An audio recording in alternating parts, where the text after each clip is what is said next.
pri pripravi perutnine je potrebno biti res pozoren, kar na nekaj stvari.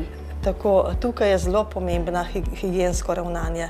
Mislim s tem, da smo pozorni, takrat, ko delamo z perutninskim mesom, uporabljamo desko samo za perutnino, nož uporabljamo tudi samo za surovo meso, potem to temeljito očistimo in ga ne uporabljamo za druge zadeve. Zato je tudi pri samem rokovanju potrebno higiensko ravnanje.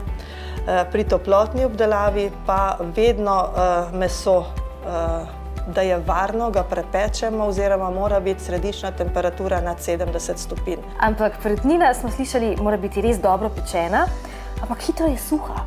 Ja, ravno to sem hotela poudariti. Pečemo jo pa samo toliko, kot je res potrebno. Nikakor ne podaljšujemo čas toplotne obdelave. Zato je mogoče zelo dobro, če imamo pri roki termometer, da ugotovimo, kdaj je tista temperatura dosežena in takrat takoj končamo s toplotno obdelavo, ker sploh ti pusti bele kosi mesa so zelo hitro suhi. Pri kakšni temperaturi pečemo perutnino?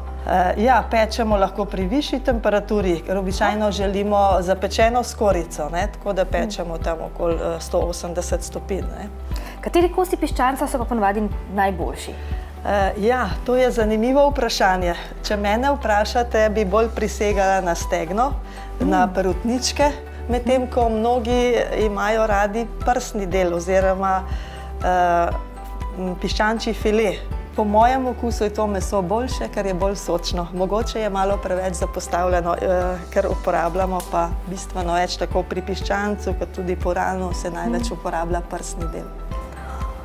Izbrana kakovost Slovenije. Kako je lep.